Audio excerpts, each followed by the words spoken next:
మీరు ఉన్నతంగా జీవించాలంటే సూత్రం ఒకటే. ఏం చేయాలంటే మీరు తగ్గించుకోవడమే కాకుండా ఏం చేయాలి? అది తల్లిదండ్రుల మాట వినాలి. తల్లిదండ్రుల మాట వినకుండా మీరు జీవిస్తే దేవుడు మీకు ఆయుష్నివ్వడు. మిమ్మల్ని సరిగ్గా పెంచకపోతే మాకు కూడా ఏముంటుంది? శిక్షలు అనేవి ఉంటాయి. మీరు మా మాట వినలేదనుకో మీరు శిక్షించబడతారు, మీతో పాటు మేము కూడా. అది విషయం. ఒకసారి చూడండి, కీర్తనలో ఒకటి చదువుతున్నాను నేను.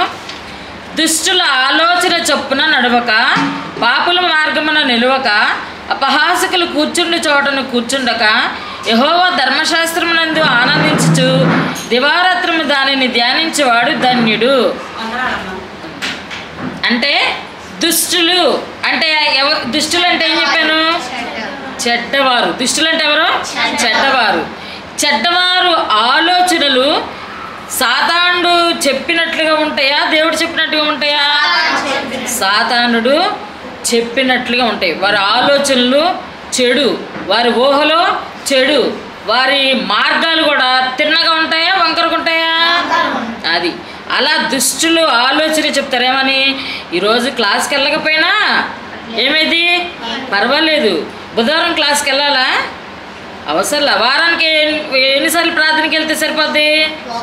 ఒక్కసారి. ఆరాధనకి ఆదివారం వెళ్ళబట్టే చాలా ఎక్కువ అని ఇలాంటి ఆలోచన కలిగి చేసేవాడు ఎవరు? దుష్టుడు అంటే ఎవరు? అది సాతానుడు అంటాడు, ఒక్క ఆదివారం చాలు, బుధవారం శుక్రవారం క్లాస్కి అవసరం లేదు, వెళ్ళకపోయినా పర్వాలేదు, అది పెద్ద పాపం కాదు అని అలాంటి తలంపులు పుట్టిస్తాడు సాతానుడు. ఆ ఆలోచన చొప్పున ఎవరైతే నడుస్తారో వారి జీవితాలు ఎలా ఉంటాయి? సంతోషంగా ఉంటాయా, బాధాకరంగా ఉంటాయా? అది మనకేమనిపిస్తుంది? మీరు యూత్ పిల్లలు ఉన్నారు, మీకేమనిపించింది? హాయిగా మా జీవితాలు ఎలా ఉండాలి? సాగిపోవాలి. మాకు ఇబ్బందులు రాకూడదు, వ్యాధి బాధలు మాకు ఏది కావాలంటే అది కొనుక్కునేలాగా ఉండాలి అనుకుంటారు అనుకోరా? మంచి డ్రెస్సులు కావాలని కోరుకోరా?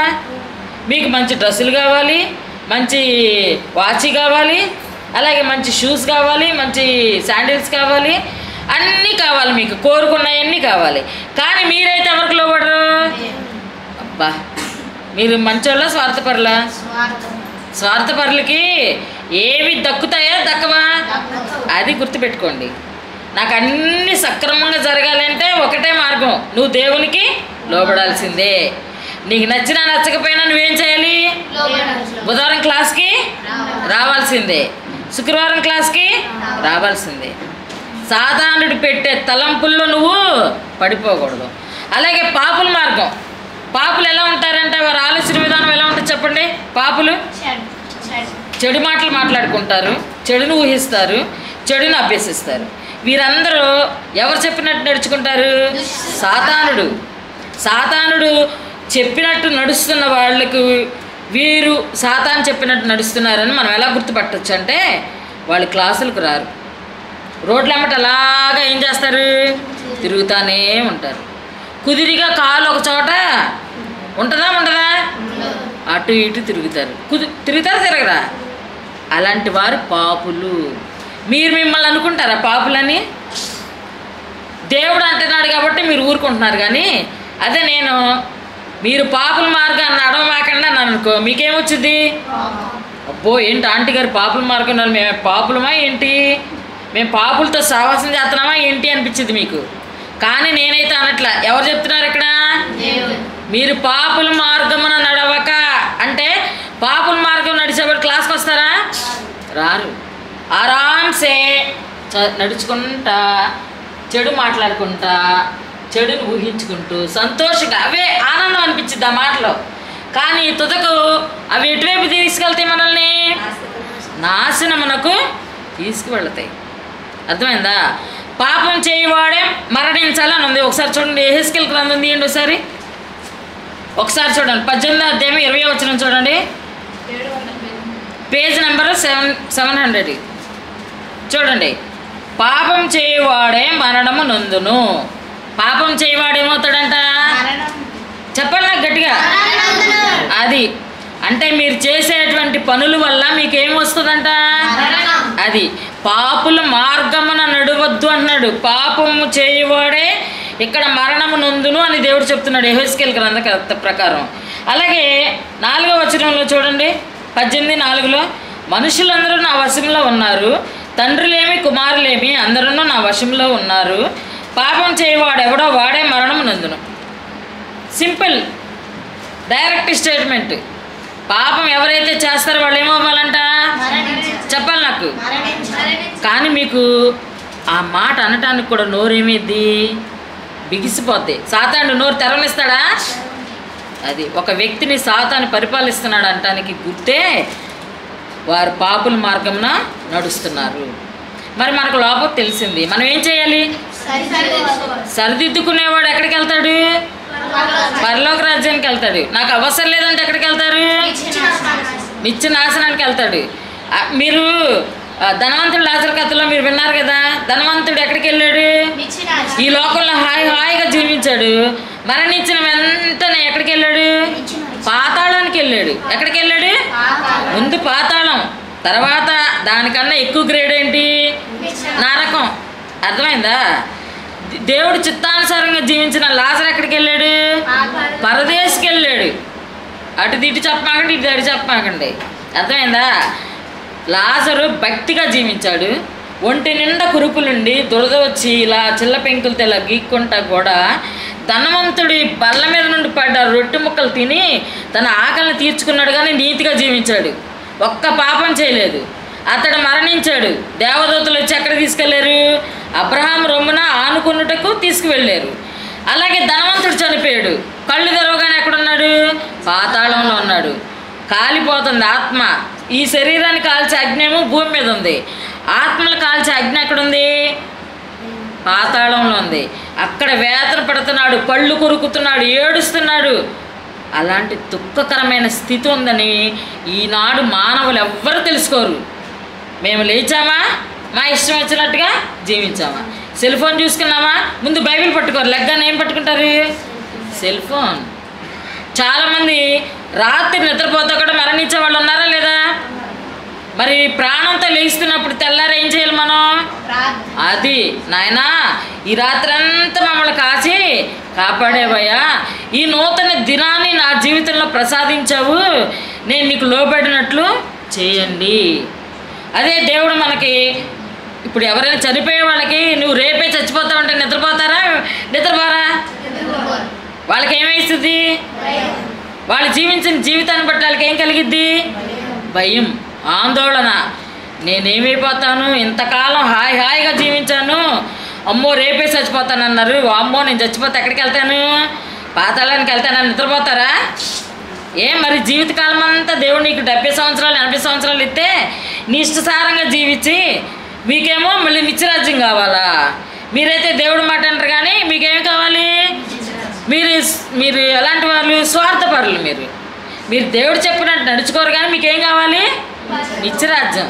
హాయిగా కావాలి, డ్రెస్సులు కావాలి, ఫ్యాన్సీ ఐటమ్స్ కావాలి, మళ్ళీ ఫేస్ క్రీములు కావాలి. అబ్బబ్బబ్బా, ఒకటి కాదు చాలా లిస్టులు ఉంటాయి.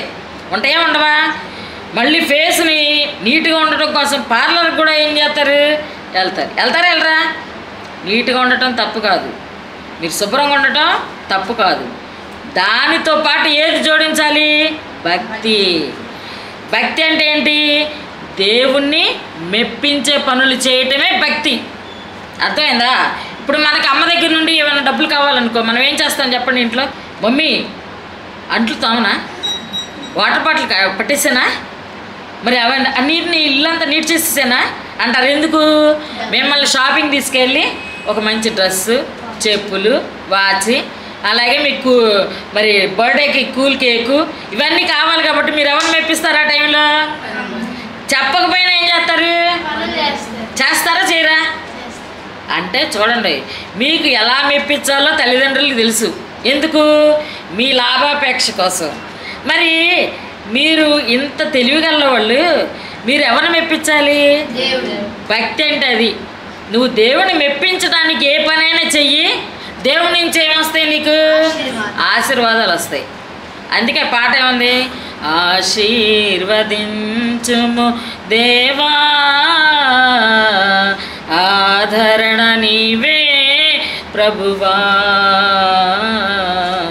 ఆదరణ నీవే ప్రభువా, అనుదినము నీ కృపయే చాలు, అనుక్షణము నీకే మా స్తుతులు, ఆశీర్వదించుము దేవా ఆదరణ నీవే ప్రభువా, ఆదరణ నీవే ప్రభువా.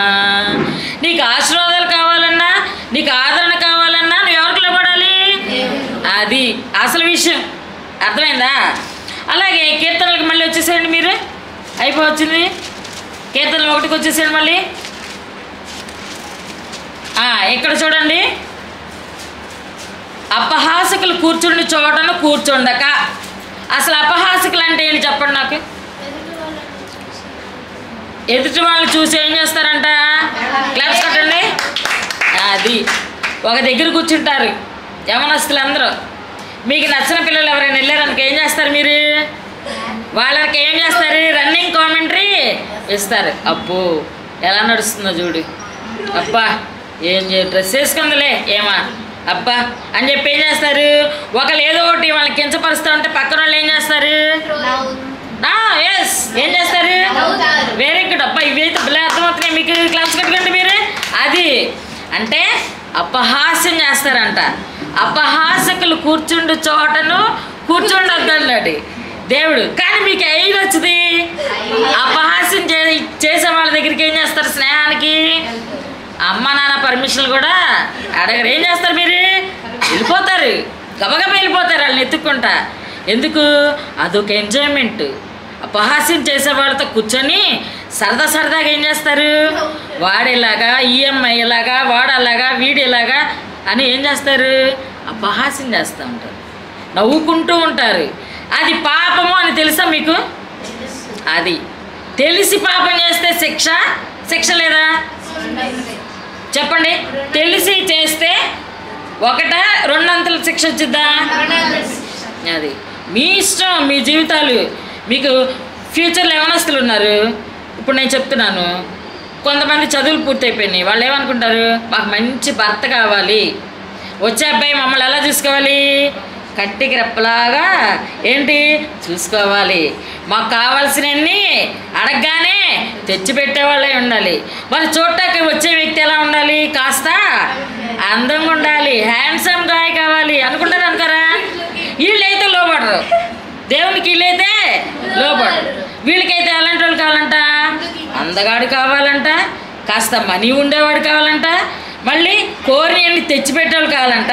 మరి ఈ ఆప్షన్లన్నీ కావాలంటే తల్లిదండ్రులు ఇవి తీరుస్తారా? దేవుడు తీరుస్తాడా? మీ యొక్క ప్రతి కోరికను ఎవరు తీరుస్తారు చెప్పండి? మరి దేవుడికి అయితే మీరు లోపడరు, కానీ మీకైతే అన్నీ రావాలా? వస్తాయా? లోబడే పిల్లలకి వస్తాయా? లోబడని వాళ్ళకి వస్తాయా? మరి ఇవన్నీ తెలుసుకున్నా మీరేం చేస్తారు? అపహాసకుల దగ్గర కూర్చుంటారా? ప్రార్థనకు వస్తారా? శుక్రవారం క్లాస్ అయితే మీ ఇద్దరు ఏం చేస్తారు? మానేస్తారా? వస్తారా?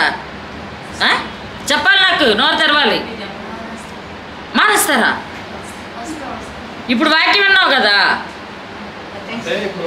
ఇప్పుడు వరకు మానేస్తారు కాబట్టి చెప్తున్నారు. ఇప్పుడు విన్నారు కదా, లోపం తెలిసింది. ఏం చేయాలి మీరు? వారానికి ఒక్కసారి ఆహారం తింటే బలంగా ఉంటారా? వారం అంతా మిమ్మల్ని పస్తు పెట్టి సండే రోజు చికెన్ పెట్టామనుకో, 6 రోజులు పెట్టకుండా 7వ రోజు చికెన్ పెడితే సరిపోద్దా మీకు ఆహారం?